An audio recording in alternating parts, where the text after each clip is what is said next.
عاوزه اقول لكم اللي لسه ما جربش كيكه الرز فاتوا كتير قوي. احلى كيكه ممكن تجربوها او تعملوها بالرز. طعمها في منتهى الجمال وريحتها كمان ريحتها خطيره. شايفين قد ايه الكيكه طالعه هشه وقد ايه طالعه فعلا اسفنجيه. شايفين قد ايه هي مرتفعه. جميله جدا وريحتها بجد خطيره. يلا بينا النهارده نعمل كيكه الرز بطريقه حلوه جدا. مج الشاي او ممكن كوبايه الشاي العاديه اللي احنا بنشرب فيها الشاي، بس اهم حاجه تبقى هي الكوبايه اللي احنا هنعاير بيها كل المكونات. احتاجت كده كوبايه من الرز المصري العادي بتاعنا اللي هو موجود عندنا في كل بيت. هاخد منه كوبايه، هنزل بيها في بوله، وبعد كده بنفس الكوبايه هعاير كوبايه من اللبن. هنزل بكوبايه اللبن مع الرز، وهنسيب بقى الرز مع اللبن منقوع فتره مش اقل من 3 ساعات.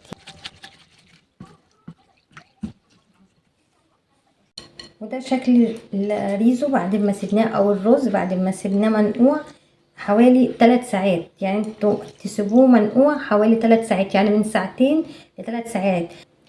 هاخد بقى الرز باللبن، هننزل بيه كده في الخلاط.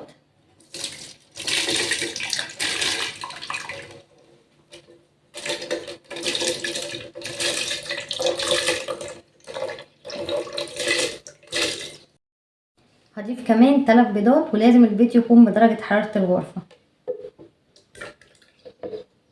معلقة كبيرة من الفانيليا،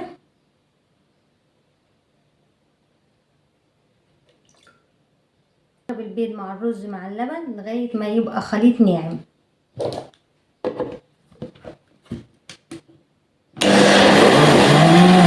كده خلاص انا ضربت البيض كويس مع الرز ومع اللبن لغايه ما تلاقوا ان الخليط معاكم بقى ناعم خالص، مفيش اي حبيبات كده من الرز. هنزل بقى بكوبايه زيت نباتي، يعني اي زيت موجود عندكم، زيت نباتي زي زيت عباد الشمس او ممكن زيت ذره. هنزل بكوبايه من السكر، هضيف كمان كوبايه من جوز الهند،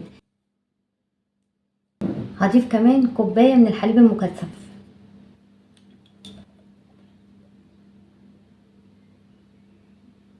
بقى كل المكونات دي كلها وهنضربها بقى في الخلاط عشان ايه كل الخليط كله يمتزج مع بعض.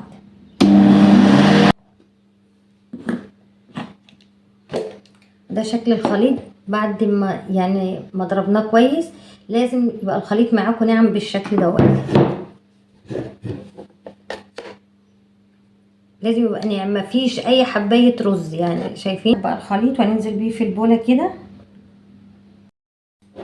هنضيف كمان كوبايه واحده من الدقيق، نفس الكوبايه اللي عايرت بيها المكونات عايرت برضو بيها الدقيق.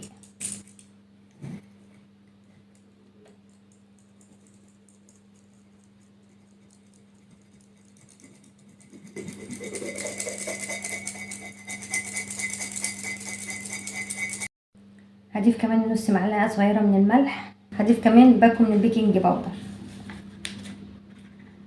هنقلب بقى كده الخليط كده بالراحه خالص، يعني هنجيب من تحت كده لفوق عشان ما نطلعش منه الهواء اللي احنا دخلناه، عشان تطلع الكيكه معانا هشه. بالراحه خالص كده من فوق لتحت كده بالراحه.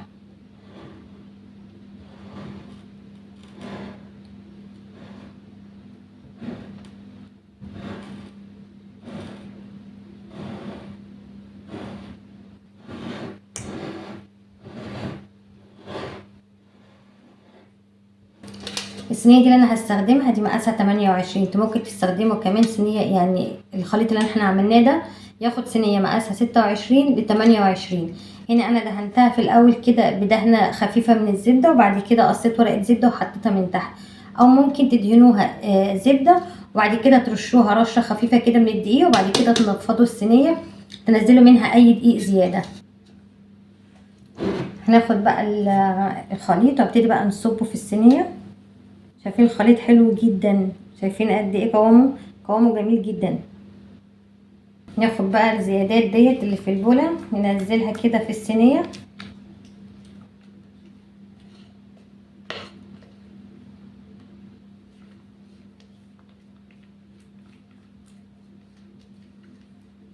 كده او بقى اي عصايه عندكم، حتى لو عصايه الشيش طاووق هنفضل نعمل كده رايحين جايين كده عشان لو الخليط فيه اي فقاعات تطلع. نطلعها كده بالشكل ده. وبس كده الصينيه بقت جاهزه معانا. هندخلها الفرن على درجه حراره 180. انا كنت مشغله الفرن قبليها، لازم نشغل الفرن قبليها مش اقل من 10 دقايق. هي بتقعد من 30 ل 35 دقيقه، يعني نقدر نفتح الفرن عليها من بعد 30 دقيقه مش قبل 30 دقيقه عشان الكيكه ما تهبطش معاكم. هندخلها الفرن وبعد كده هرجع اوريها لكم بعد ما تستوي.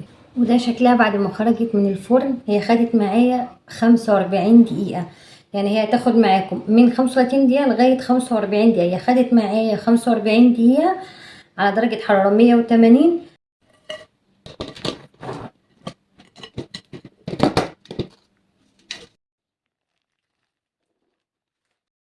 شايفين الجمال؟ شايفين حلوة قد ايه؟ وشايفين ارتفاعها؟ شايفين جميلة ازاي؟ وريحتها كمان، ريحتها في منتهى الجمال، ريحتها جميلة جدا. تعالوا بقى نقطع قطع كده مع بعض ونشوف شكلها عامل ازاي من جوه.